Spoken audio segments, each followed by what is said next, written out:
ओम शांति। 22 सितंबर 2025 के ईश्वरीय महावाक्य पहले सुनते हैं मुरली के मुख्य पॉइंट्स। बाबा ने कहा, तुम हो रूहानी सेना, तुम मनुष्य को स्वर्ग का मालिक बना सकते हो। तुम्हें बैज जरूर लगा रहना चाहिए। अगर बैज नहीं लगाएंगे तो मनुष्य कैसे समझेंगे कि यह भी रूहानी मिलिट्री है। बाप तुमको अपने से भी ऊंच बनाते हैं तो बच्चों को कितनी खुशी होनी चाहिए। फिर बाबा ने कहा, तुम इस दुनिया में सर्वोत्तम ब्राह्मण कुलभूषण हो। सबसे जास्ती ताकत है ही ब्राह्मण रिलीजन में। तुम देवताओं से भी ऊंच हो। तुम ब्राह्मणों को यह ताकत मिलती है बाप को याद करने से। अपने को देखना है, हमारे में कोई अवगुण तो नहीं है।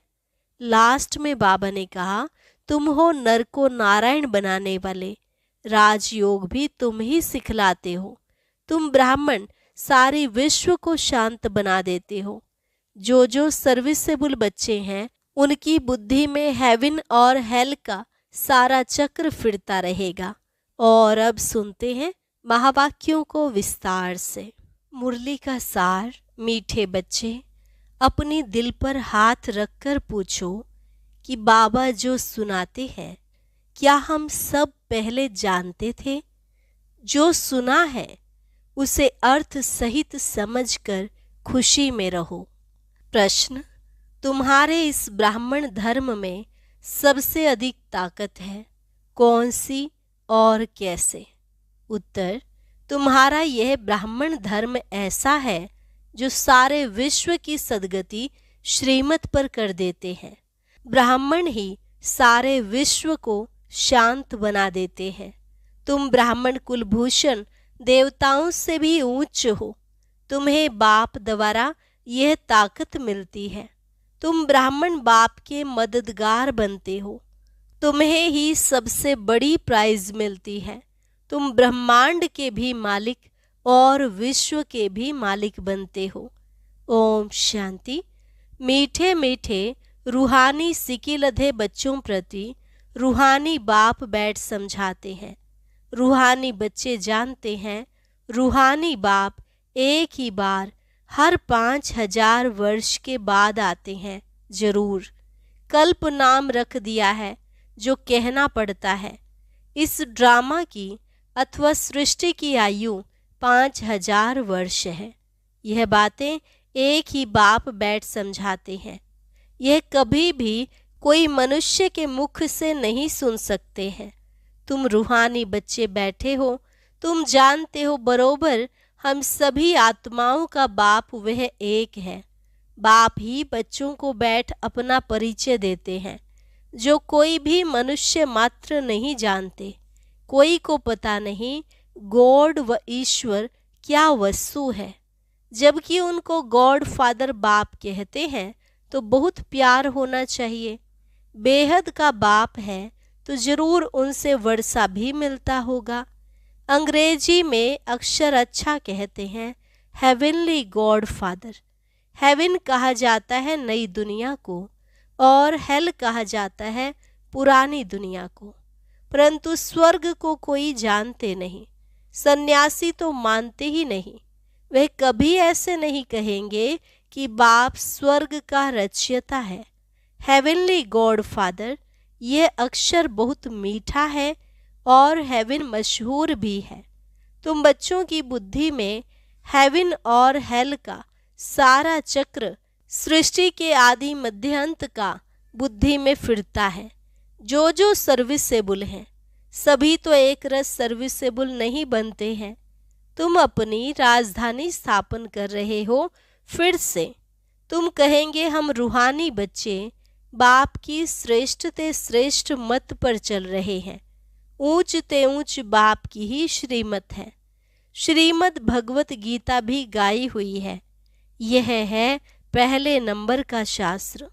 बाप का नाम सुनने से ही झट वर्षा याद आ जाता है।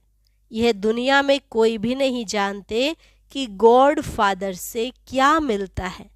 अक्षर कहते हैं प्राचीन योग, परंतु समझते नहीं कि प्राचीन योग किसने सिखाया। वो तो श्री कृष्ण ही कहेंगे, क्योंकि गीता में श्री कृष्ण का नाम डाल दिया है। अभी तुम समझते हो, बाप ने ही राजयोग सिखाया, जिससे सब मुक्ति जीवन मुक्ति को पाते हैं। यह भी समझते हो, भारत में ही शिव बाबा आया था, उनकी जयंती भी मनाते हैं। परंतु गीता में नाम गुम होने से महिमा भी गुम हो गई है, जिससे सारी दुनिया को सुख शांति मिलती है, उस बाप को भूल गए हैं। इनको कहा ही जाता है एकज भूल का नाटक। बड़े ते बड़ी भूल यह है जो बाप को नहीं जानते। कभी कहते वह नाम रूप से न्यारा है, फिर कहते कच्छ मच्छ अवतार है, ठिक्कर भीतर में है। भूल में भूल होती जाती है, सीढ़ी नीचे उतरते जाते हैं, कला कम होती जाती है, तमो प्रधान बनते जाते हैं। ड्रामा के प्लान अनुसार जो बाप स्वर्ग का रचयिता है, जिसने भारत को स्वर्ग का मालिक बनाया, उनको ठिक्कर भीतर में कह देते हैं। अभी बाप समझाते हैं, तुम सीढ़ी कैसे उतरते आए हो, कुछ भी किसको पता नहीं है। ड्रामा क्या है पूछते रहते हैं। यह दुनिया कब से बनी है, नई सृष्टि कब थी, तो कह देंगे लाखों वर्ष आगे। समझते हैं पुरानी दुनिया में तो अभी बहुत वर्ष पड़े हैं। इसको अज्ञान अंधियारा कहा जाता है। गायन भी है, ज्ञान अंजन सतगुरु दिया, अज्ञान अंधेर विनाश। तुम समझते हो, रचयिता बाप जरूर स्वर्ग ही रचेंगे। बाप ही आकर नरक को स्वर्ग बनाते हैं। रचयिता बाप ही आकर सृष्टि के आदि मध्य अंत का ज्ञान सुनाते हैं। आते भी हैं अंत में, टाइम तो लगता है ना। यह भी बच्चों को समझाया है, ज्ञान में इतना समय नहीं लगता है जितना याद की यात्रा में लगता है। 84 जन्मों की कहानी तो जैसे कहानी है। आज से 5000 वर्ष पहले किन्हों का राज्य था, वह राज्य कहाँ गया। तुम बच्चों को अब सारी नॉलेज है। तुम हो कितने साधारण, अजामिल जैसे पापी, अहिल्याएं, कुब्जाएं, भिलनियां, उनको कितना ऊंच बनाते हैं। बाप समझाते हैं, तुम क्या से क्या बन गए हो। बाप आकर समझाते हैं, पुरानी दुनिया का हाल देखो क्या है। मनुष्य कुछ भी नहीं जानते कि सृष्टि का चक्र कैसे फिरता है। बाप कहते हैं, तुम अपनी दिल पर हाथ रख कर पूछो, आगे यह कुछ जानते थे, कुछ भी नहीं। अभी जानते हो, बाबा फिर से आकर हमको विश्व की बादशाही देते हैं। कोई की बुद्धि में नहीं आएगा कि विश्व की बादशाही क्या होती है। विश्व मना सारी दुनिया। तुम जानते हो, बाप हमको ऐसा राज्य देते हैं जो हमसे आधा कल्प तक कोई छीन नहीं सकते। तो बच्चों को कितनी खुशी होनी चाहिए। बाप से कितना बार राज्य लिया है। बाप सत्य है, सत्य शिक्षक भी है, सत्य गुरु भी है। कब सुना ही नहीं, अभी अर्थ सहित तुम समझते हो। तुम बच्चे हो, बाप को तो याद कर सकते हो। आजकल छोटेपन में ही गुरु करते हैं। गुरु का चित्र बनाए भी गले में डालते हैं, वह घर में रखते हैं। यहाँ तो वंडर है, बाप शिक्षक सतगुरु सब एक ही है। बाप कहते मैं साथ में चलूँगा। तुमसे पूछेंगे क्या पढ़ते हो, बोलो हम नई दुनिया में राजाई प्राप्त करने के लिए राजयोग पढ़ते हैं। यह है ही राजयोग। जैसे बैरिस्टर योग होता है तो जरूर बुद्धि का योग बैरिस्टर तरफ जाएगा। टीचर को जरूर याद तो करेंगे ना। तुम कहेंगे हम स्वर्ग की राजाई प्राप्त करने के लिए ही पढ़ते हैं। कौन पढ़ाते हैं? शिव बाबा, भगवान। उनका नाम तो एक ही है जो चला आया है। रथ का नाम तो है नहीं, मेरा नाम है ही शिव। बाप शिव और रथ ब्रह्मा को कहेंगे। अभी तुम जानते हो यह कितना वंडरफुल है। शरीर तो एक ही है, इनको भाग्यशाली रथ क्यों कहते हैं? क्योंकि शिव बाबा की प्रवेशता है तो जरूर दो आत्माएं ठहरी। यह भी तुम जानते हो। और किसको तो ये ख्याल में भी नहीं आता। अब दिखाते हैं भागीरथ ने गंगा लाई, क्या पानी लाया? अभी तुम प्रैक्टिकल देखते हो, क्या लाया है, किसने लाया है, किसने प्रवेश किया है? बाप ने किया ना। मनुष्य में पानी थोड़े ही प्रवेश करेगा, जटाओं से पानी थोड़े ही आएगा। इन बातों पर मनुष्य कभी ख्याल भी नहीं करते हैं। कहा भी जाता है रिलीजन इज माइट, रिलीजन में ताकत है। बताओ सबसे जास्ती किस रिलीजन में ताकत है? ब्राह्मण रिलीजन में। हाँ, यह ठीक है, जो कुछ ताकत है ब्राह्मण धर्म में ही है, और कोई रिलीजन में कोई ताकत नहीं। तुम अभी ब्राह्मण हो, ब्राह्मणों को ताकत मिलती है बाप से, जो फिर तुम विश्व के मालिक बनते हो। तुम्हारे में कितनी बड़ी ताकत है। तुम कहेंगे हम ब्राह्मण धर्म के हैं, और किसकी बुद्धि में नहीं बैठेगा। विराट रूप भल बनाया है, परंतु वह भी आधा है। मुख्य रचता और उनकी पहली रचना को कोई नहीं जानते। बाप है रचता, फिर ब्राह्मण है चोटी, इसमें ताकत है। बाप को सिर्फ याद करने से ताकत मिलती है। बच्चे तो जरूर नंबरवार ही बनेंगे ना। तुम इस दुनिया में सर्वोत्तम ब्राह्मण कुलभूषण हो, देवताओं से भी उच्च हो। तुमको अब ताकत मिलती है, सबसे जास्ती ताकत है ब्राह्मण धर्म में। ब्राह्मण क्या करते हैं?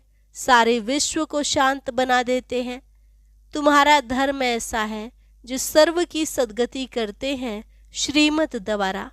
तब बाप कहते हैं तुमको अपने से भी ऊंच बनाता हूँ।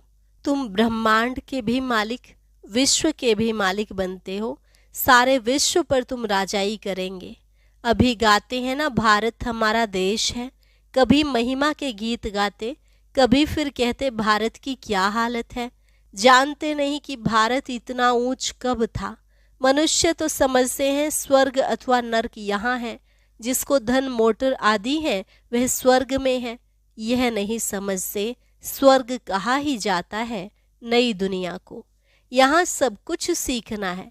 साइंस का हुनर भी फिर वहाँ काम में आता है। यह साइंस भी वहाँ सुख देती है। यहाँ तो इन सब से है अल्पकाल का सुख, वहाँ तुम बच्चों के लिए यह स्थायी सुख हो जाएगा। यहाँ सब सीखना है, जो फिर संस्कार ले जाएंगे। कोई नई आत्माएं नहीं आएंगी जो सीखेंगी।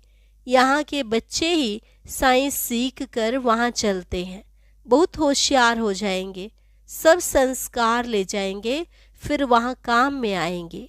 अभी है अल्पकाल का सुख, फिर यह बोम शादी ही सबको खलास कर देंगे।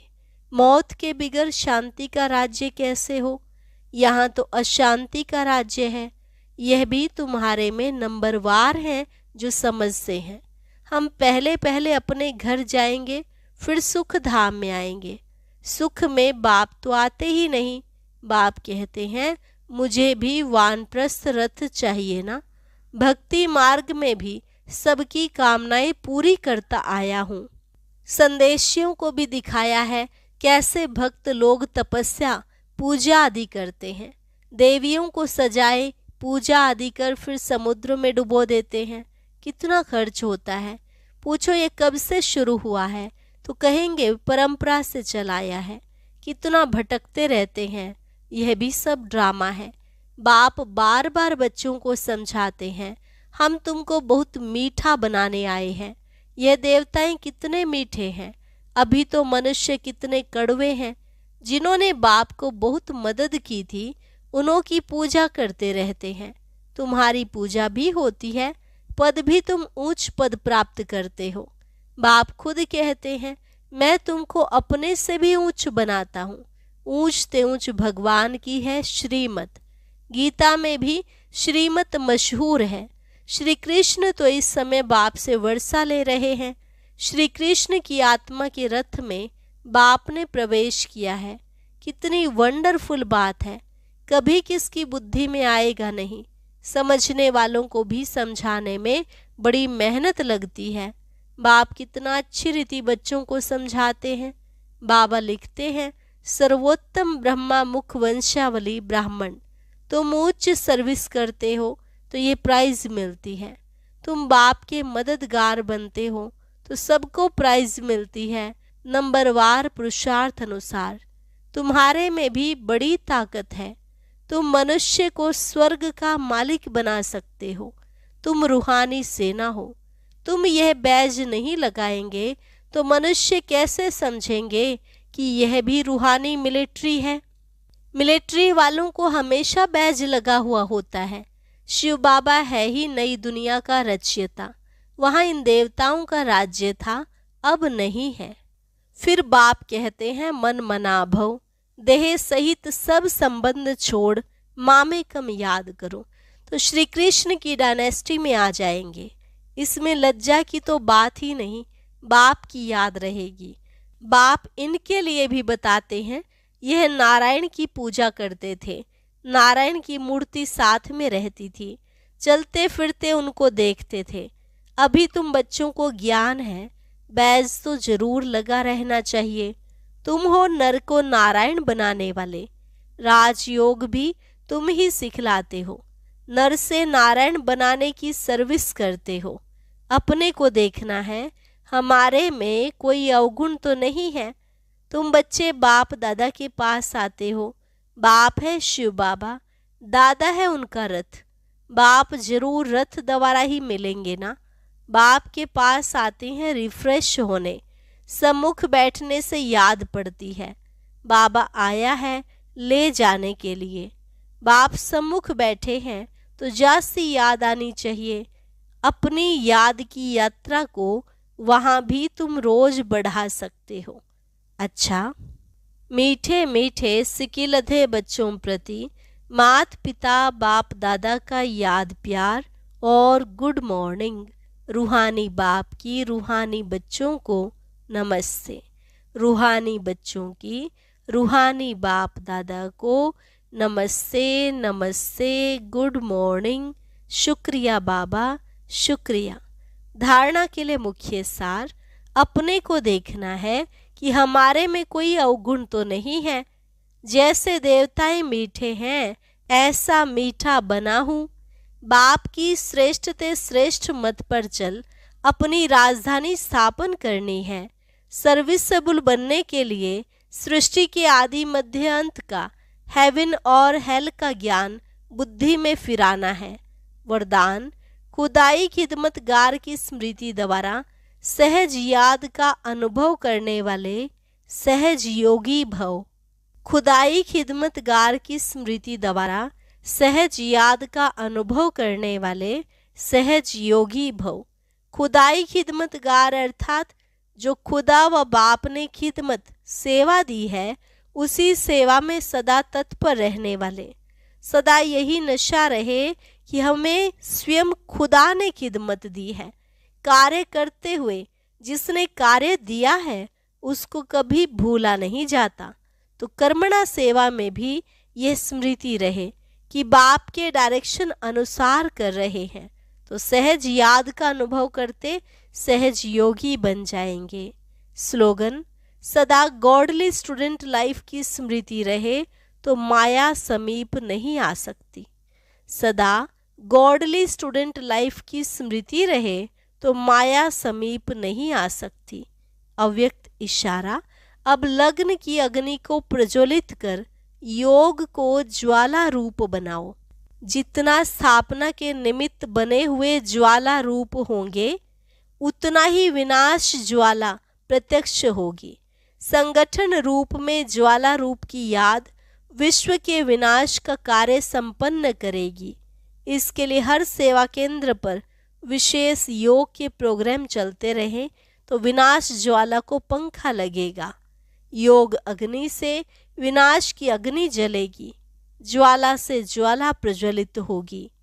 अच्छा, और अभी सुनते हैं आज का अव्यक्त ज्ञान मोती।